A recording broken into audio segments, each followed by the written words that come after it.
मुझे बारिपदा तुलसी चौरा यात्रा committee president. आज जो यात्रा कमिटी महासंघ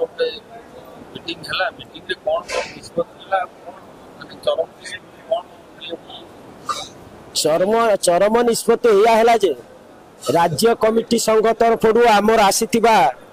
नेतृमंडली मान सहित आलोचना करागला जे आमे जो यात्रा पार्टी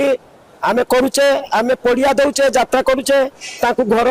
दौचे रहा कि खाइते दौचे जाल काठ दौचे तेल खर्च दौचे एते करबा बहुत कष्ट हो जाउची जहाँफल आम कमिटी सबु वर्ष 2 लाख 2.5 लाख टंका लॉस करुचंती। तेणु आमे एई निष्पत्ति नेलु जे आमे यात्रा करिवु यात्रा मालिक बंचंतु कमिटी बंचु एवं लोक माने केमिति यात्रा सुरखुर रे गरीब लोक माने देखि पारिबे आम सहीटा हला उद्देश्य।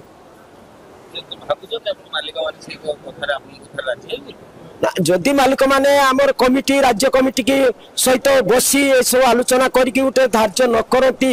दरदाम विषय जदि पुंखानुपुंख आलोचना न करके धार्य न करती आमे बाध्य होई मयूरभंज यात्रा बंद करू।